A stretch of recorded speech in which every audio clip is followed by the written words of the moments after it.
This is the One and All podcast, a proud member of the Dunham Audio Network. We will always be the same. Our beliefs will be unchanging and unwavering. We believe continually in one truth, but for all humanity. In one Savior, but for all people.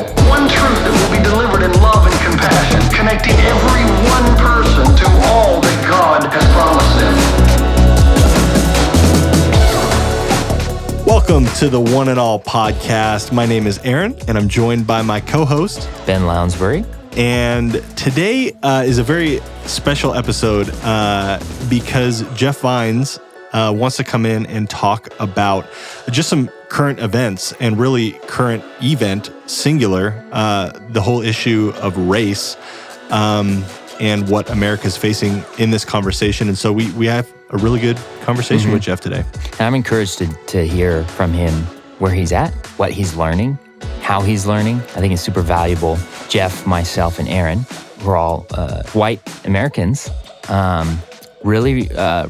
We dive in to the race issue in America, a little bit of its history, things that we can still uncover and learn, as well as how it relates to us being a part of the church and how we can help bring unity above all else. So I think that there's a lot of great stuff. I know I was encouraged. And I was encouraged as well. And I would encourage you as a listener, do the hard work of just listening to this one all the way through to the end. You'll be encouraged as well. Great conversation, tough conversation, but a good one. Enjoy.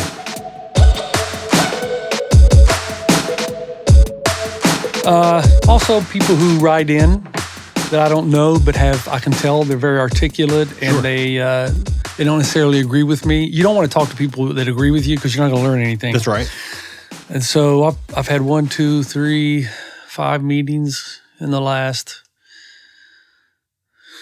since what happened is I wrote my outline on Friday for the sermon, and just the whole thing with what's going on in our country with racism, it just started really bothering me. And then I thought, man, I got to the point where I said, if I don't speak about this, then the silence will speak louder to my friends.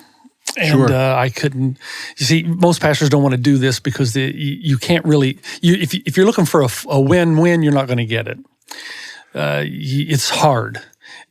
One word said at the wrong time, misinterpreted or understood, and you lose your audience. And so, and plus the fact I've always made it a rule never to talk about something on a weekend that I don't have at least 95% of the information. And in a topic like this, good example. Is there systemic racism in our country? Yes. How widespread? I don't know. I'm white. I don't know. And so what I'm trying to communicate to the people at One and All Church is, please don't be so defensive. See, part of the problem with my generation, and I'm thinking me too, is that most of my generation by now, we don't like racism. The way we think, though, is not yet enough. We think like this: I didn't own slaves, and I visited the Museum of Tolerance, and I don't like racism. So it has nothing to do with me. And that kind of eases their conscience because there is a great guilt that comes with racism. Yeah. And I'm talking about Christ followers now. I can't speak for just most of the Christ followers, white Christ followers that I come into contact with. This is how they've gone this far. The problem is it's very difficult for them to admit that they live in a country that they love so much that has systemic racism in it. And it's only because they get their backs up and don't really know what we mean by systemic racism. Sure. So you have to define it. You have to help them understand. Now, obviously, Aaron and Ben, I have an advantage in this because I lived and I was part of the reconciliation of South Africa and of Rwanda. Yeah, wow. So I've met with Kagame. And I haven't sat down with Nelson Mandela, but I have had meetings with people who are very close to him. Wow. And so I hear the language of reconciliation, but also hear the language of frustration that when you I guess the best way to put this, when I met with Kagame, he explained to me the process, which I'm not going to go through here. Sure. But he did explain, and as he talked, I probably read at least 10 books on the genocide. But as he started talking, I started having echoes of research I had done in my 20s on the Holocaust. I went to a school that was right across the street from a place called Hebrew Union Seminary. And Hebrew Union Seminary had all kinds of documents, actually had its own Holocaust museum. And you start to see a common thread. And Kagame basically described it to me like this. This genocide can't happen unless there are four players. You've got the orchestrators of the genocide, those who are at the very top, and they know exactly what they're doing, okay? So as soon as they decided that you had to carry around a pamphlet that said whether you were Tutsi or Hutu, they knew exactly what they're trying to divide. Second, you have those who work for those who are orchestrating, and you have your suspicions about maybe that's happening, but you're part of a system, so you just do your job and go on. Third, you have your citizens, who just are everyday people living everyday lives, who are a little bit suspicious of what's going on, but it's not really impacting them. I got to go out and make my living and do my thing, and I'm happy. And then fourth, you have those who are actually unhappy about what's going on, but apathetic in the sense, what can you do? Okay. But Kagame says in order for genocide to take place, you have to have all four of those in play. If one of them rebels, if one of them takes action, it makes it more difficult. Interesting. Now, what's interesting about that is the same thing happened in the Third Reich. You had Hitler and his sycophants. You had people who were orchestrating them. Then you had people underneath that knew and suspected something was going on, and actually they liked it. Then you had the third category of people who lived everyday lives and thought, you know what, I think something good might not be happening, but, it doesn't bother me. My life is good. Actually, my life's getting better. And then the fourth group said, I think something's going on and it's bad, but who cares? That's why I think one of the reasons, and I can't remember who was the president in power when we won the war. Oh man, it wasn't Roosevelt. It was Eisenhower. So, one of the presidents forced the townspeople to come in and to see what was going on in the concentration camps and to bury the bodies. And the reason he said he did that is because he was afraid that they would deny those things happened in their backyard. Wow. What you don't know is there were a lot of suicides committed after that because they saw the atrocities and they just could not believe that they had been part of a system. See, this is the key. They didn't directly do anything, and they probably would have been against it, but they were still part of a system where it was happening. Therein describes where we are today in America. I may hate it, I may detest it, but I'm still caught up in a system, and a part of laws system. that are passed. Yes. Laws that are not passed. Again, I go back to and I know I'm talking a lot here. Just let me get this off my chest. I go back to my hometown. Now, it's 2020, Aaron. It's 2020. And I go back to my hometown. And this actually happened when my dad died. I decided to drive around. In Elizabethton, Tennessee, all the African Americans live in the same section of town. Now, they're free to move anywhere. They don't. They live in the same. You know what the name of that town is? Beartown. Really? It's 2020. Still that? Yes. And that populace is still predominantly Bear. Black. Yeah, wow. Only black, not predominantly. Only black. Wow. Because our system is set up, and this is what people don't understand, because of the way we're set up, is that we take the taxes we collect from a certain community, and that's where we pay for social services and education. What kind of social services and education are you going to have from people who are on the bottom of the economic rung? Yep. And have no representation on the school board? None. What do you think is going to happen? That's a microcosm of a bigger idea that I don't know how intrinsic it is. I don't know how systemic it is, but I do know systemic racism is real. How do I convince? Convince is a bad word. wake up. Oh, I hate that word too because it means so many things. That, by the Sure. way, that's part of the problem. Sure. Is the words we're using, and we expect the definitions to be known, Yeah. and they're not. Yeah. So for instance, when you use the word white privilege, I spoke to a white man that's really offended by that because he said, "Wait a minute, I grew up in Compton. I grew up in Compton. Sure. Don't tell me about white privilege. I had nothing, Right. and I had to make something out of it. It was hard." Yeah. But I think when we talk about white privilege, that's not exactly what is meant. That's But it right. doesn't matter what is meant. That's right. It matters what is perceived. For sure. And so when we use our terms, we have to define them. And that's why I found as I was writing my message for the weekend, I actually had to define what I meant That's by really good. systemic. What do I mean by that? Yeah. And if you think if you think it means it's everywhere in every facet of society and nothing's free of it, or does it mean that this is happening Yeah. even amongst people who wouldn't agree with it, it's still happening because they're caught up in the system. And that's where you get into the Bible. Oh man, do you find some serious, listen, where Achan commits his sin, where God tells the people, look, we're going into the promised land, but don't be plundering. Don't be doing that. Achan does it, and they stone his whole family. Wow. Then you go to Daniel 9, 10 through 22, where Daniel prays a prayer. He's repenting on behalf of past generations. Wow. Not just repenting for himself. He's repenting for generations way back. Yeah. Wow. And then you go to Romans 5. The core of the gospel is that we've been tainted by Adam. Yep. Isn't it not? That's right. That something happened in Adam's failure that is represented in us. Yes. That we are still So the accountable for biblical today. concept, and this goes back to what I've talked about 1,000 times, the problem with America, and I love America, I love my country, the problem is that it's individualistic. See, God views us through corporate communities. So the sin of one is reflected from the sin of Right. all. And in the Bible, God looks at us through community. That there's a verse in Proverbs that says, an undisciplined child is an embarrassment to his mother. What does that mean? It means that, man, if something's not happening right at the home, mom's going to be embarrassed when the kid gets out in public. What kind of children are we raising? And then what kind of churches do we have? Yes. What kind of community do we have, and what is it saying? What is it communicating? How are we living out there? Right.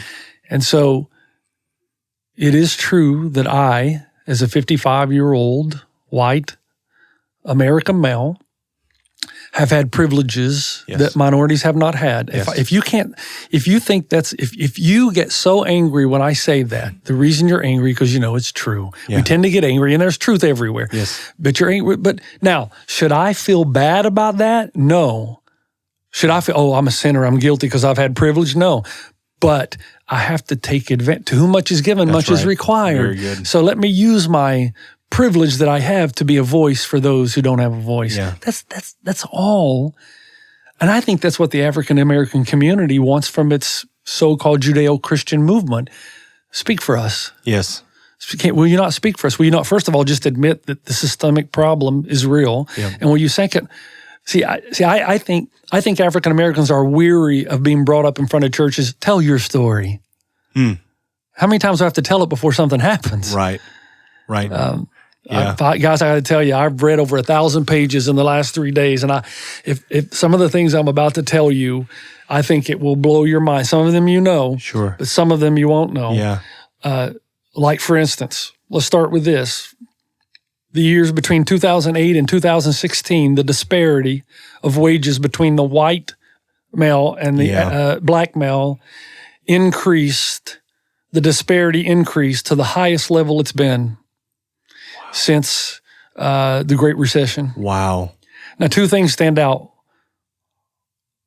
Why? I thought we were making progress. Two, Barack Obama was the president. Now, hold on a second. This is not meant to be a political statement. I think it would have happened no matter.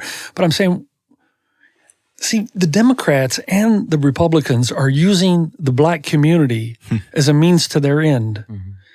But they're never really doing anything once they're in office. Neither. And we tend, depending on which side of the aisle you're coming from, we tend to use them for our purposes.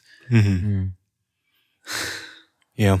But when do we start passing laws that help minority, Yeah. especially the black community? See, the other side is Oh man, thousands of pages coming through my head. Yes. Let's take another example. Yep. Berkeley. Berkeley claims to be the most tolerant. You ready for this? Berkeley University in Northern California. Yeah. You ready for this? 3% applications reviewed and accepted of African Americans. Wow. 3%. Wow. University of Virginia on the East Coast, which they are kind of like the Berkeley. We are the most tolerant. We are the most just. We are the most fair. Okay? 5.7%. Wow. What makes that even worse is they're surrounded by a population of probably 27 to 30% of African Americans who are graduating from high school. Wow. Yeah, it's very low. Come on, man. Very low. It seems like, before you continue, it seems like, at least what I've recognized recently, is this snowball. It's not just one thing. No. And it's like, if you go, okay, it's percentage of applicant, maybe there wasn't that many people that applied. And it's like, okay, but why didn't they? Right. You know, and then it's what you brought up with like the graduating high school. Okay, why couldn't that happen? And it just goes back. It goes back and it can go in circles. Well, if Virginia and Berkeley will admit what they say they believe, and that is that the African American has no fair system in which to pursue means, economics. And so if you say it's an economic, they can't afford to go there, whoa. Then your answer is to give them scholarships. Because you know we're part of a systemic evil that they will never be able. So you're adding to it now. Why not go out? Now, some people say, hey, wait a minute, we've been given special privileges. Not to the degrry that you think. That's right. Not to the degree that you think. Yes. Very sad. I could just go on. Sure. I mean, I want to start at the very beginning, Jeff, when you came in, and thank you for sharing all that stuff, and I'm excited to dig into some of it. Right at the beginning, you drew a distinction between the Christian, and particularly in this case, the white Christian, who has a seat at a table and has a responsibility. What is specifically unique about a Christian, particularly a white Christian male, which is all three of us in this room? What is the uniqueness of our role, and why should we care in this system or in this conversation? Why do we need to pay attention, especially us, and especially if we're a part of a church and following Jesus? As Christ followers now, we have a social responsibility to protect the rights of the innocent, to speak for those who have no voice. That is the call of Christ followers. Yes. That is the life Jesus lived. Yes, that's good. And that is the calling on our lives. Unless we do it, you got two sides. Number one, you cannot stand up and say, I am a Christ follower, and not give a voice to those who have no voice. That's especially in a democracy where you have privilege. Yes. I mean, my goodness. I mean, it's like, again, to whom much is given, much is required. That has been playing through my head, Jeff, because you said this about a month back on a different podcast for a different conversation for a different reason. But that particular statement and that scripture has just been ruminating in my head of to whom much is given. And you shouldn't be ashamed of the seat you sit in. You should be you should own the seat that God has put you in. Thank you, God, that you put me here so that I could partner with you to do good in the world. And not to just sit here and say, man, that's terrible, and not use it, but to actually leverage what God has given you. Yeah, we're that third category, really, aren't we? Okay, I know something's happening. I don't know if it's very good, but my life is good. So let me just go on. Why rock the boat? Yes, that's right. And it may cost you something to stand up for right. You know that. Yes. It may cost me something. Yes. I'm surprised that the stress this has had, I've been tired. I tried to work out yesterday, and I'm trying to think what's going on here. Yeah. And I think it's because the realization, it's all coming to the front again. Yeah. And I'm trying to figure out how I can communicate this in a way. Yeah. Man, if I could sum it up in one phrase, I wish there was another virus we all caught, and it's love your neighbor as yourself. Yeah. That would be a virus that would really, I hope everybody gets it. Yes. I hope everybody touches me and they touch somebody. That's right. That's a virus I could die for. Yes. But there's another thing that you said at the beginning, and my biggest goal, especially with a conversation like this, is to take a listener and to get them to take some walls down so that they continue to listen to this conversation and not get offended and turn it off or tune out or anything. And so we've established why does this matter for a Christian, and why is a Christian elevated to an even higher standard than just a do-gooder, That's right. Societal carer, white male who doesn't necessarily follow Jesus. So we've understood that. Now I want to unpack. You also said when you try to play both sides, you lose. Yeah. How did Jesus not play both sides, and how do we avoid getting tripped over the stumbling block of I can't just pick one, I'm called to love all people. All lives matter. Yeah. So go ahead. It's a good example. When I was writing the message this week, if you've read my blogs or posts, whatever, you will see where I've tried to say time and time again, do not judge a whole community by one or two. Mm-hmm. Don't judge the protest community by the looters, because there will be people who will hijack a good cause. Looters are going to loot when there's an earthquake, when their favorite team loses the World Series, right? When when their girlfriend breaks up with. Your looters are going to loot, but please don't think that is representative of everyone who's trying to protest. Protest is the way of America. Peaceful protest is the way to get things done. It's just who we are in this nation. And then, but at the same time, don't judge every police officer by the actions of one. Here's the trick, guys. This is what makes it so tricky. The more I got into this, the more I realized there is a systemic problem. The way police are trained and a bias that happens over a period of time. And I'm not talking only from the white to the black, but from the white and black and Hispanic police officer to people in poor communities. Yes. There is a problem, and we do need to take a good look at how we police, right, and what we do. But I do know at the same time that there's a gazillion amount of police who go in because it's a calling. They actually want to make society better. Absolutely. They want to make the communities better. That's why they're not there for the money. Hey, there are easier ways to make that kind of money. Right. But there are people but they're also, just like anything else, they're also people who go into it that should never have a gun. Right. They're like Barney Fife. Yeah. Barney should never have a gun. And he has a bullet, but he keeps it in his pocket. There's a reason for that. You should not have a gun. The Andy Griffith Show. Andy Griffith Show, If you've never seen it, you should go check that out. Yeah, I'm sorry. I'm dating myself here. But they're so trying to value the police while at the same time trying to value the African-American community is a no-win situation, because each is going to think I'm attacking them when I go to the other side. I think, so that's why the best thing to do is stay focused biblically speaking. And then whoever that offends, I can't help. And the Bible tells me that I am to love my neighbor as myself. Now, I try to look at it like this. Delaney is my son. He's 25 years old. How do I want him treated? Should I not want the son of a black man treated the same way?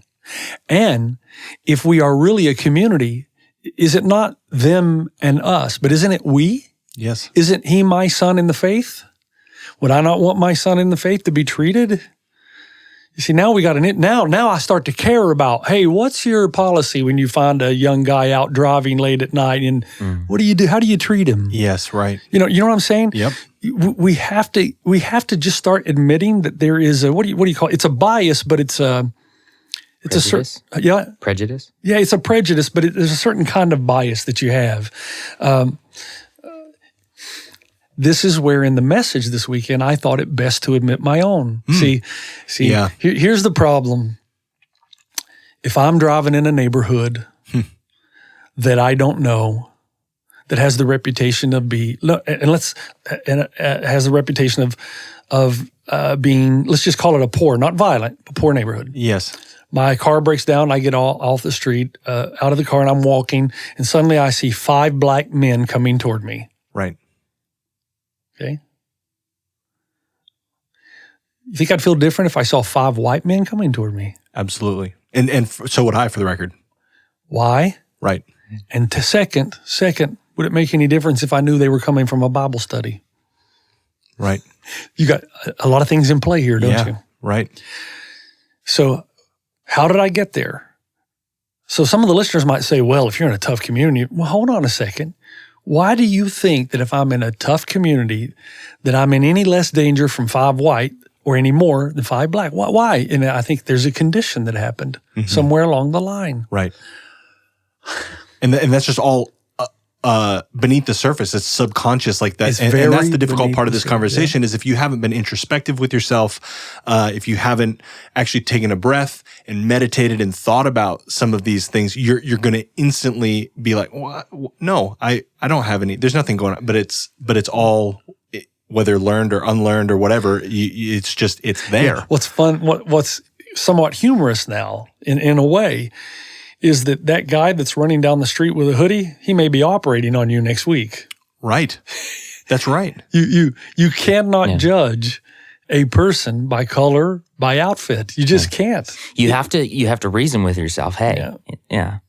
I've had to reason with myself a lot over the last 4 days. I've tried to put myself in scenarios and ask how and there's so much irony to this. So much irony. Because when white America sees a movie where racism is overcome, Right. But then I walk out.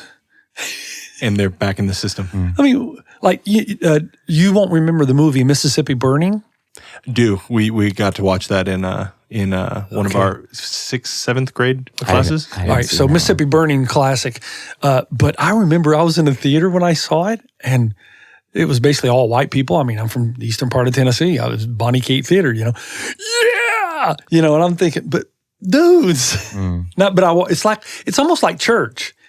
I go to church. Here we go. Love God, serve, and then I walk out that door and my real life begins. And it's not that for everyone. Sure. But I've often wondered that. We love those movies. I remember what Denzel Washington played the football coach in. What was the name? Remember the Titans. Remember the Titans. You remember there was a racial overtones in that movie, but they dealt with it, and in the end, the white player. And we loved it. Yes.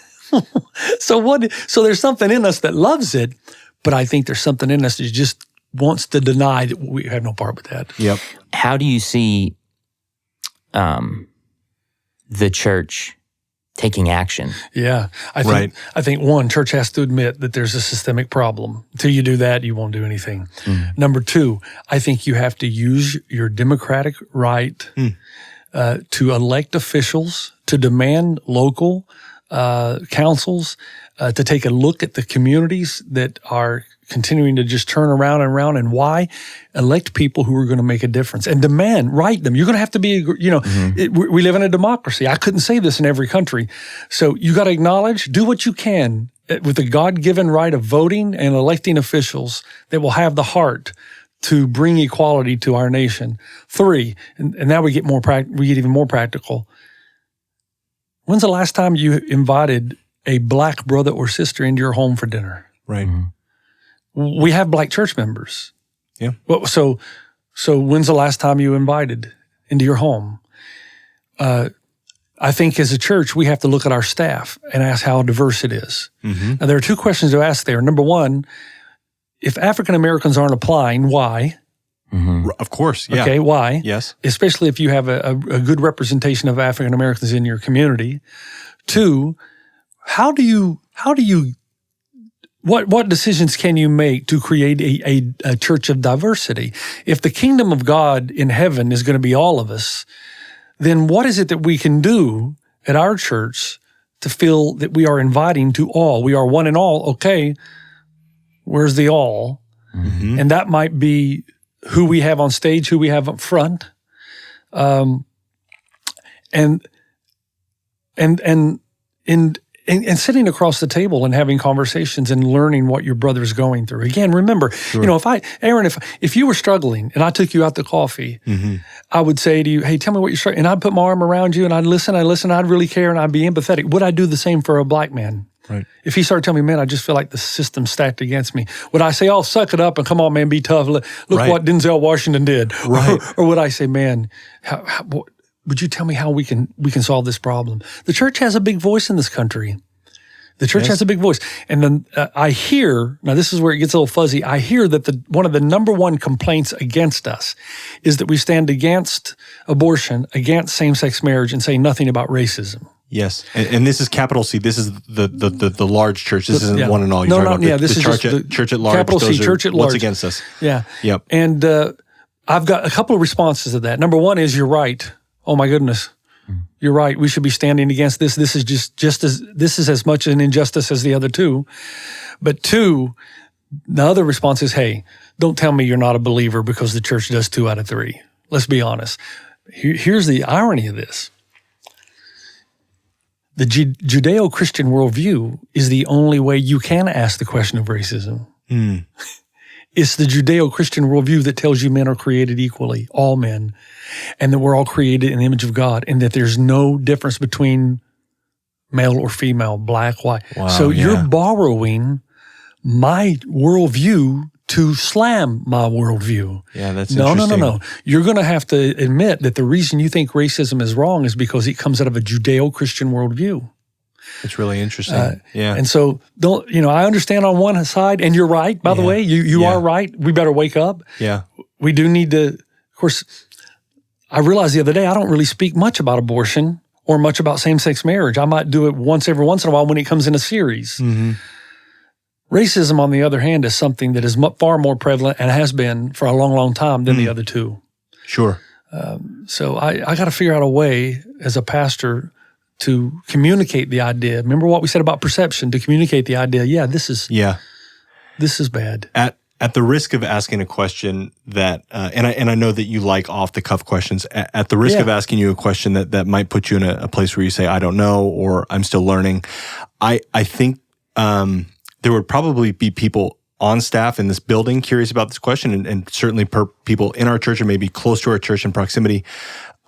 I'm curious, how do we start? Because from where I sit, we are not a diverse staff, and probably even congregation-wise, not as diverse of a church as I would like as we to could be, or a congregation. Where is Jeff Vines at in that, whether you've had this with people or just in your head, or even with other mentors outside of our staff, where are you at with this conversation? It's a great, because I just got off the phone around 11:30 with the executive pastor of a church who's done it well. Great. I thought, man, I've got to call him. I don't know why I haven't called him before. And he was, this is Jeff Vines. I said, yeah. He says, man, okay, all right, let's talk. And basically, I have a new resolve. I need to look for, he says, the reason we are almost 50-50 now, which is amazing, 50-50. And we're talking to a church of 10,000. Yeah, wow. What'd you do? He said, well, the first thing we did, the stage. You have to have representation on the stage. And you're not just talking about worship leaders. No. Well, he was. He was, okay. I mean, because he said, you could fire your pastor. I mean, Jeff, let's face it. He said to me, Jeff, let's face it, you're white. Sure. You can't do anything about that. But an advantage of having a teaching team or bringing in guest speakers. Anyways, absolutely. I wasn't suggesting getting rid of the... If you could, But first thing he said, we hired a full-time African-American worship leader. And that and then we hired people on a teaching team. Yeah. And he said, then we took a good look at our staff. He goes, unfortunately, right now, we're not as diverse as we have been. We've just gone through a change, people leaving, getting promoted in other places. But we keep trying to do that. And then finally, your eldership, representation on your eldership. Yeah. That's a huge, visualization is a huge thing. I hear this firsthand from my wife quite often. My wife is a Black female, and she... it's tough to connect with people and even scenarios and even stories where you feel like you're not a part of the either side, the protagonist, the antagonist. When you're not a part of it, it's just you have to do so much extra work to relate to the dynamic someone's trying to communicate. And so visualization is a huge thing. You need to be able to see yourself in the stories. You need to be able to see yourself, whoever you are, whatever color, and an interesting question comes off the back of that thought, though, about, and this is something that I wrestle with and ponder on a lot, is exploitation. Sure. At what line? My brain went there too. At what line is it? Because it's funny, my brain went there at the same time. And this is, I've heard these thoughts. They often just come to the surface as a humorous thought from a lot of my Black friends. They'll say, okay, they recognize that they're playing a part. Yeah.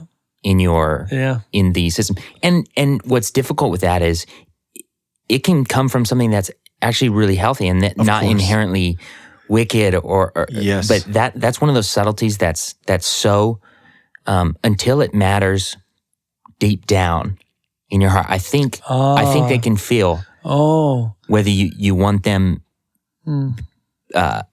for who they are or for what they can do. Yeah. And that's it's really difficult. That's a good point, Ben. Really difficult line to walk. Man, that's a good point. And as an employer, it is kind of both. You hire, regardless of race, where can they take us? What can we do? Yeah. And also you're hiring off of who the person is. Do I like them? Are they a good cultural fit? And not cultural in regards to race, but a good cultural fit in regards to just the mentality, idea, where we're going as a team. And so the hard part is it is kind of both.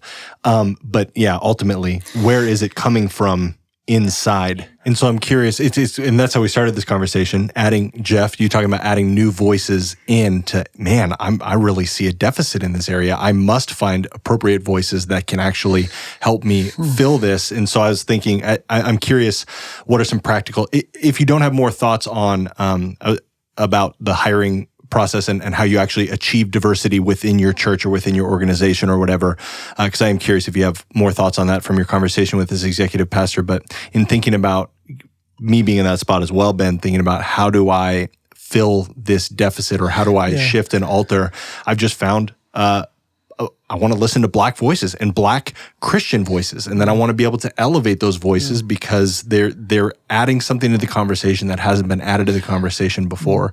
So how have you done that, personally, Jeff? I work best with mentors. Yeah. And so Dr. Zacharias really changed my view of how to communicate the gospel in a very genuine and sensitive and loving way to the world. And so I would meet with him from time to time. So interesting you should say that. This morning I met with someone who will become who has agreed to become that for me. Oh wow! African American, has this interesting history. Born and raised in L.A. Wow. Was a police officer at one point. Now is an educator, probably my age. Tough life growing up. So there are two sides to him. On the one hand, very aware. I guess they're not opposing sides. I guess two aspects to what I gleaned in our first meeting this morning. Number one, I think he's incredibly grateful that someone would finally be willing to admit that there's systemic racism. But number two, he wants us to be careful because he says part of that system has communicated to the Black community an identity that if you grow up and you're told this all your life, you start to believe it, you actually start to act it out. And his thing is we can't go back there.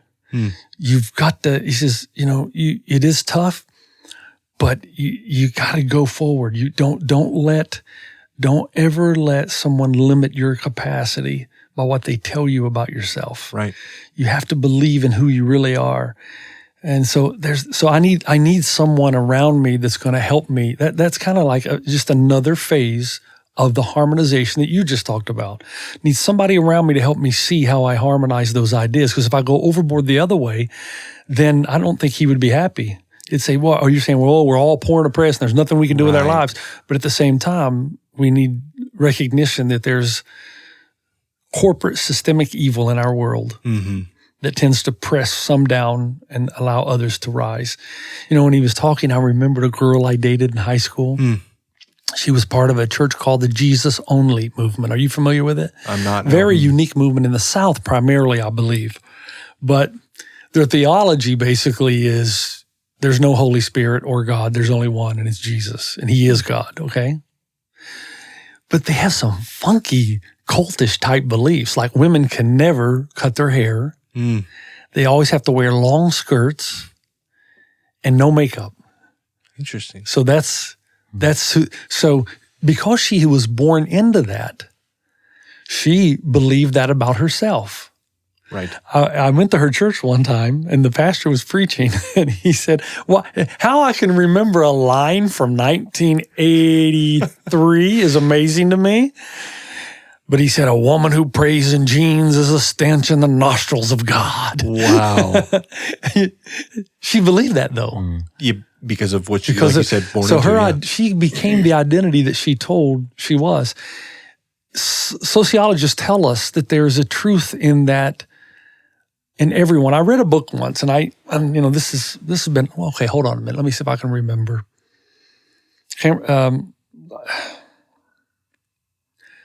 It was a sociologist, one of the most renowned. I'm trying to think of his name. You would know him. Actually, I think I quoted him last week. Anyway, future podcast. Okay. There you go. Hold me on that so I can give, because everybody needs to read this book. Okay. He talks about how if you tell people that they are something long enough, they'll start to live exactly what they are. The book itself went ahead and described other communities, and man, he made some great points about how this is what you've been told. The caste system, if you are part of the undesirables, you actually act like you're undesirable. Right. Dress, actions, everything. You know what I'm saying? If you're told this must be who I am.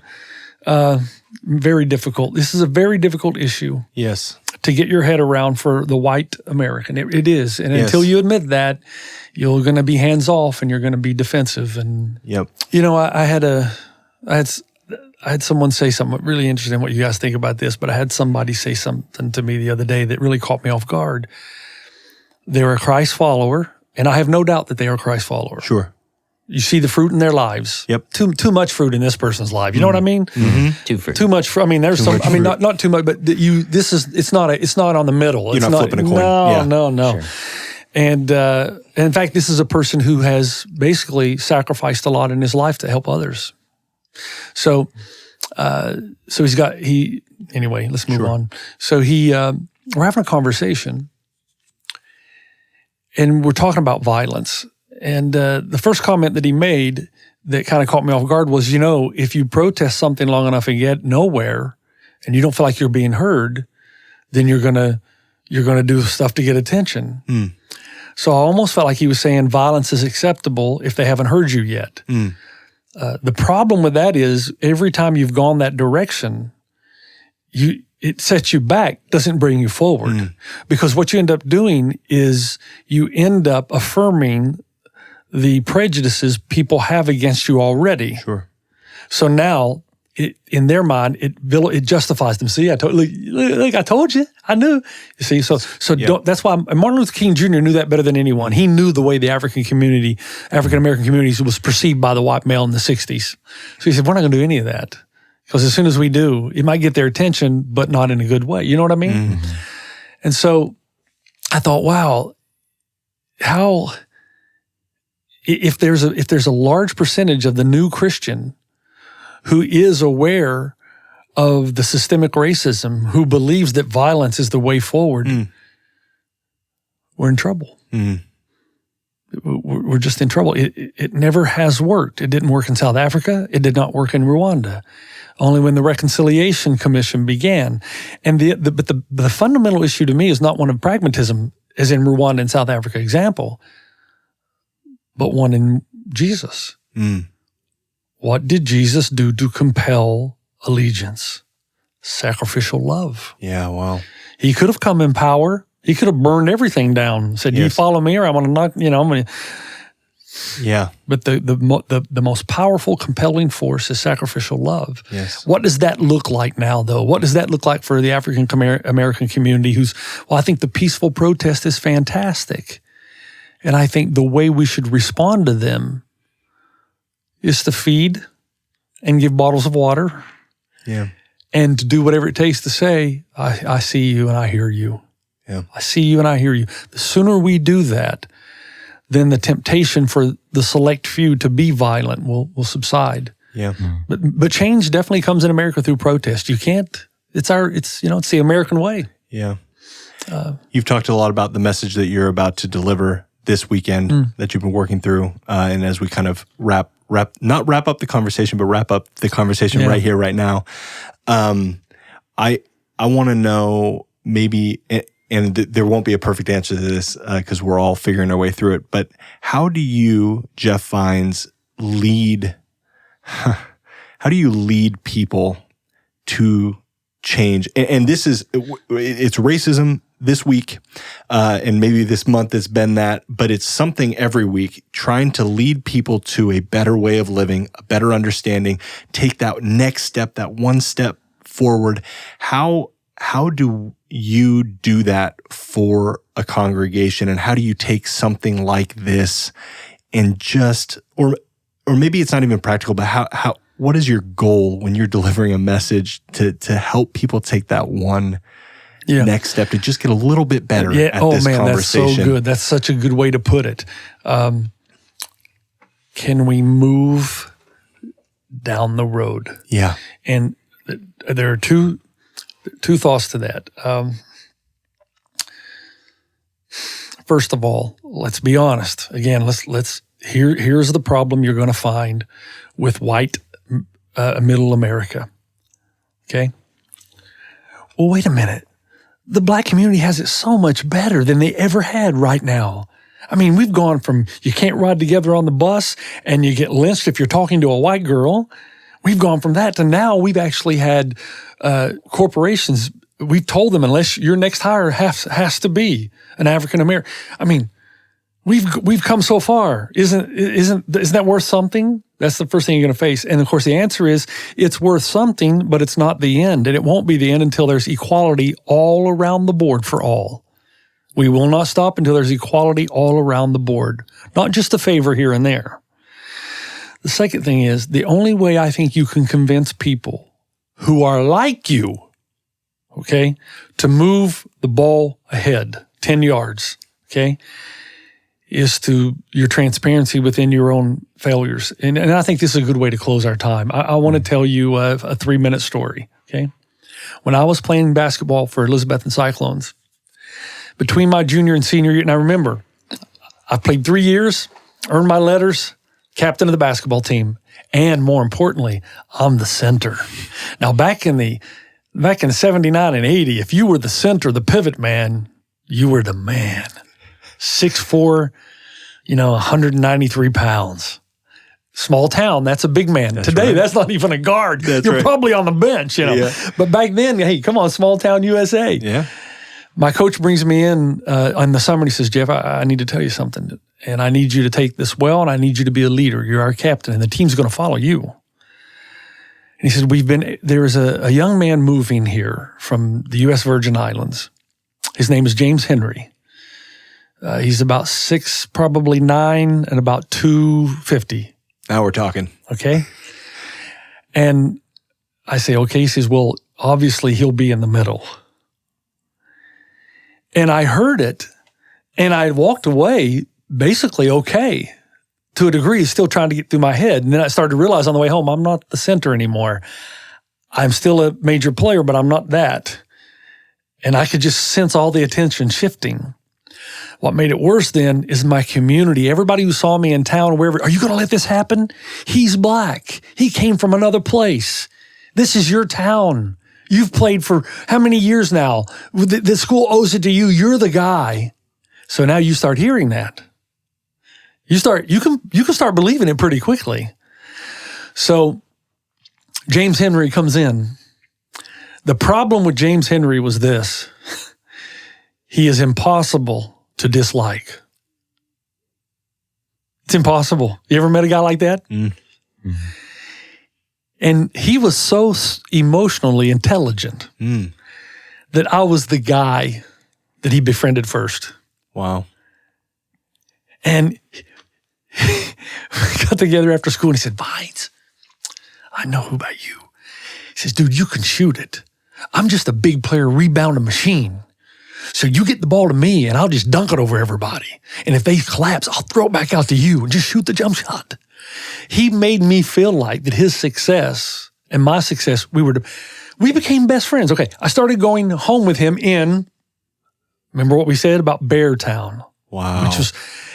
And I remember the first time I visited, his parents thought, Are you lost? But see, my grandparents were bad, but my parents were awesome. Okay, so I wasn't thinking in those terms yet, but... Bad in terms of racism. Yes. Yeah, okay, I was thinking, well, what? I've never been here before, but big deal. James is my buddy. I mean, James was my buddy. Let me tell you, James was, when you have a 6'9", 250 friend, nobody messes with you, man. That's right. Nobody. That's right. I'm telling you, man. And he was like a big teddy bear. By the way, he became the warden of the Memphis State Prison in Oregon. Really? And he died last year. Massive heart attack. Wow. Yeah, devastated his wife, beautiful wife, kids. That's another story for another time. But James and I became good friends. Now here's the problem. Over the course of my friendship with James is when I first started to see, why are the schools so bad here? Why are the social programs so? And then I started asking questions, but I did nothing. See, and I'd had a voice. I would have had a voice then. I could have gone to the school board. I mean, when you're a basketball hero in a small town, you get free haircuts, free McDonald's. I could have easily gone to the school. Or even the principal of school said, hey, there's something not right here. Why? You could say, well, Jeff, take it easy. You're only 17, 18 years old. You don't know how the system works yet. Well, I knew enough. And I was probably ahead of my time when it came to understanding social issues because I was interested in them. I always have been. I look back at that now and realize that was a failure. Now, don't I have the responsibility at 55 to say not on my watch? I hope that by helping people have a little bit of look into my life, that they will start asking the question, hey, what's going on my watch? And am I going to do anything about it? As a Christ follower, I would. If I'm truly following Jesus, Jesus would not be happy with me allowing those kind of things around me and saying nothing because my life is good. And that's a good note to end on. It's somehow I hope those stories and those realities will make a difference. And Aaron and Ben, I can't believe it's 2020 and I discovered what I did the last 4 days. Man, have I been having my head in the sand. I thought automatically that everything, we're good now. No, we're not good. In fact, my original post said, we've taken 2 steps forward and 3 steps back. That's where we are right now. And this week I've got a video to play right before the sermon. I love it. I'm excited about it. Alec actually just showed it to me upstairs. Good, man. But I love that video. Yeah. Because it'll disarm you. Yeah, it has to. Because if you have half a brain in this, I'm telling you, That's man, right. you say, oh, man. There's only one way to respond to this Pragmatic. video. It's just, how do you argue with that? Yes. So, did he show it to you yet? Yes, and actually there's a church that played it a couple weeks ago. Rats. And so, I'm never original. No. It means we're taking steps in the right direction. Good. Well, all you listeners, man, pray for One and All Church and pray for churches all around the country and pastors, even us poor middle-aged white boys. Pray for us that we can, for the lack of a better term, that we can have our eyes open and notice what's going on around us. Amen. I'm ending my sermon this weekend with my favorite Dr. Martin Luther Jr. quote. He said, and it basically is in that vein of, when these difficult times come, it's the silence of your friends that you remember. It's the silence of your friends. Yes. Man, I don't want to be that guy. No. Well, thank you for listening to this episode of the One and All podcast. And I would just encourage you, don't let this be the end of the conversation for you. I know for Ben, Jeff, and myself, this is not the end of this conversation. This was merely an additive to the overarching and continuing conversation of race and change and the part that we play in that. I would encourage you, if you're listening to this before the weekend message, please find the link in the show notes of this episode and join us this weekend. Wherever you are in the world, join us this weekend at oneandall.church/live. It's going to be a great message. Jeff has alluded to that. If you're listening to this after the fact and you want to catch this message that's already been released, we also have a link in the show notes to our YouTube channel. And I would love it if you watched the message. This is week 5 of our Reset series. Check it out there. even if you're listening to this way later, it is still worth listening to this message. And we would just love to connect with you. So make sure you subscribe, write a review if you feel inspired. And if you want to leave us a note or an encouragement, or even if you have a question that you want us to talk about on a future podcast, please email us media@oneandall.church. And until next time, this is the One and All Podcast.